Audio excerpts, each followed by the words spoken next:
So let's talk data.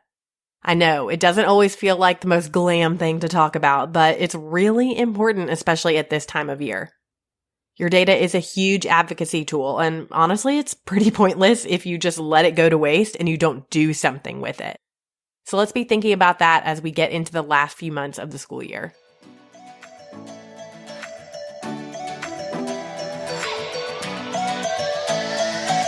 You got into this profession to make a difference in your students' lives, but you're spread thin by all of the things that keep getting added to your to-do list.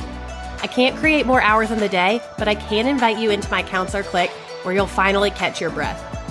Come with me as we unpack creative ideas and effective strategies that'll help you be the counselor who leaves a lifelong impact on your students.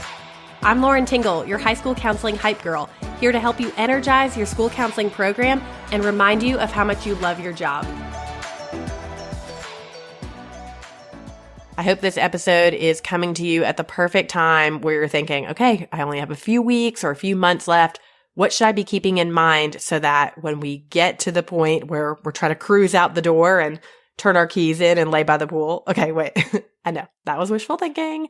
But when you are ready to walk out that door, I want to make sure that you are ready for summer, but that you've collected your data and used it in a way that can help remind you of the impact that you've made this school year so that when you are relaxing by the pool, you know that what you have done has been good work and you are advocating for all of the great things that you've done this year and you are dreaming of all the things that you want to do in the future. And you can only do that with the data that you've collected. So you may already have in mind that you want your data to move your program somewhere special. Maybe you're hoping that next year you get another counselor hired on so that your caseload will be lower and you can have more time with students because that's what you really want, right? Your data is clutch in making that happen. Maybe you're hoping that next year is the year they assign someone else to testing, anyone but you. And your data right now could be the thing that moves the needle for that as job responsibilities are shifting here and there and as your principal is maybe hiring someone or moving someone into a different position. Perhaps you're just feeling really scattered in general and you're wondering if anything you did this year was actually worth it.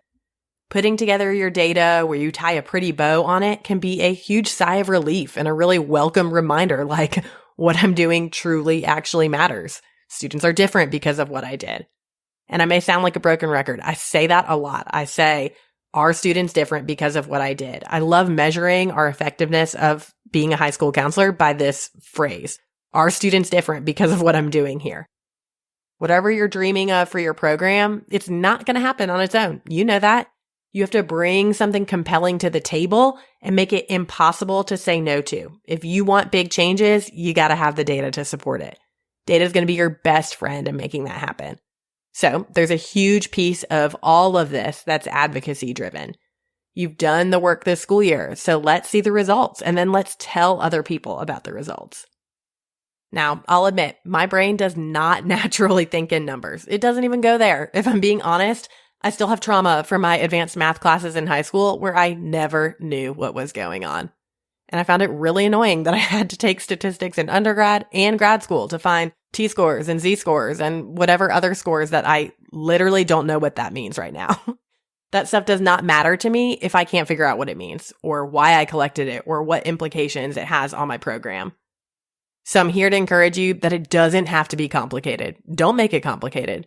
I'm going to link in the show notes a blog post that really simplifies what you can be looking for and where you can pull numbers from.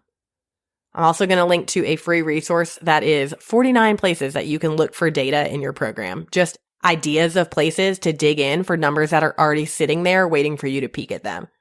So you can download that one for yourself by clicking on the link in the show notes or going to counselorclick.com/data ideas.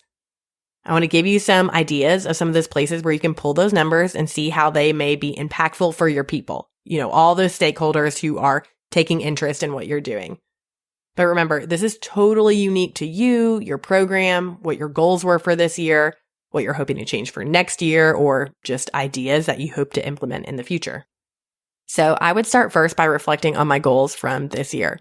Did your team, are you working with the team? Did you all set goals way back when in the summer on a planning day or when the year started? Or did you write out some goals in your administrative agreements? Did you sit down and determine the direction of where your program would go or what you'd be doing this year at a team meeting? If the answer is no to any or all of those, step one for you is thinking about next year, putting that on the calendar because we can't go back in time right now and change that for at the end of this year. But if you did have those goals, let's stop and think. How did you do? It's time to pull out all the numbers. I'm hoping this one isn't too difficult. Like, I'm hoping that you can look at the goal and then kind of answer that, evaluate it. Did you meet it? So if you had a goal of doing X amount of classroom lessons, or you were hoping Y% of students were promoted, or Z number of students could identify their number one career cluster after your career fair, did those things happen? Let's provide the data answers to all of those SMART goals that you set. So remember, you accomplishing those or not accomplishing those is not a true measure of your value or your success as a high school counselor this year. You may have arbitrarily picked a number to increase by or a percentage to hit just because you needed to pick a number that felt right because you had nothing else to start from. So now that you've got a good starting place, you can pace yourself for years to come. So don't get down on yourself if you did not meet your goal. Are you a new high school counselor navigating your role for the first time? Maybe you started in this role mid-year, or you're dreaming of getting your first job when you finish up your internship. I've got the perfect free resource for you.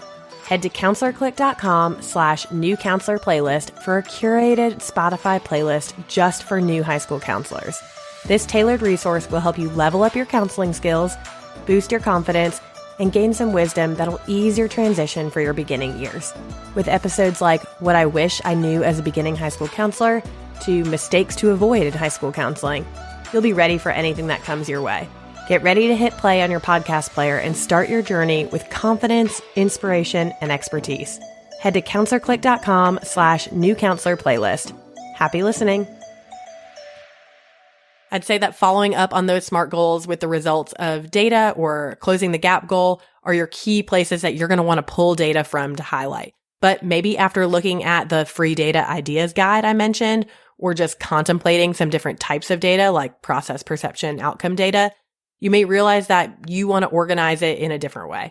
I write about this in a blog post that I can link, but it's worth reminding to you if it's been a hot minute since you learned these things in grad school. So I'll just kind of chat with you here real quick about process, perception, outcome data. A reminder, process data is like your cold hard facts, like how many students attended an event, how many classroom lessons you did, or how many students finished a small group that you ran. The perception data can be things like quotes from students or pictures of events or initiatives that you hosted related to your goals, or even stories from your students or your school counseling team. Perception data really can help you answer questions of how students are different because of what you're doing as a high school counselor. The thing I said before is like a really great measure. Perception data is kind of the encompassing thing that could help you get there. So when students answer questions like, I know, or I believe, or I can, like I can do this thing now, you've got some insight for your perception data. I like to work these phrases into post-test or like post-surveys, or needs assessment's not the right word, but the surveys that you give or the ways that you're assessing students when you're asking for feedback for something that they've done. Outcome data is probably the stuff that you're getting intimidated with around data. The graphs, the charts, the visuals with the numbers that you collected that show the results. Think of outcome data like the before and after to show the effectiveness of your intervention that you put into place. A reminder for all of these sorts of data points. Of course, it doesn't necessarily feel good to be like, oh, we didn't hit our goals, or here's the data to show for it, and it's not the data I thought it was going to be. But maybe your outcome data reveals that your intervention wasn't as meaningful of a thing as you hoped it would be. But guess what? That is still good news. You can scratch it from your interventions for next year or trash it completely so you don't waste your time anymore. Or you could tweak things with that intervention, and now you have education from the data you collected to change those things up, and really permission to change it up. So now once you've kind of thought of where you're going to pull your data from, what kind of data that's going to look like, what are you going to do with it? I want you to spread it far and wide. Think of all of your end of the year meetings that you may already have on your calendar, or the places that you're going to show up as you're wrapping things up and putting a bow on the end of your year. I want you to format your data to be shared out in these places. So do you have one more advisory council meeting? Use this space to revisit the goals you've been talking about with this crew and then share your results. These people are showing up. They're interested in it. You've got a captive audience, so let's go ahead and share it with them. This can be on a printable PDF handout, like to all of the members of your advisory council, or it can be on a slide deck that you present on a TV screen. This is a great small group of people to share those more personal perception type data stories with them. You don't have to use real names, but you can share student quotes or pictures of events or interventions that you ran this year. People love visuals and storytelling. I know that I do. I'm sure you'll have an end of year staff luncheon or one more faculty meeting. Ask for a few minutes of their time or, get on the principal's list of the presentations that are happening at that faculty meeting. If you've been working on your teachers to have buy-in, or this is something that you've been trying to get them on your team to care about what you're doing, it's important to be transparent with that data you collected. Don't just present it at the beginning of the year, tell them your role, and then never check back in and share what you're doing. I think a lot of respect can come from being transparent with your numbers.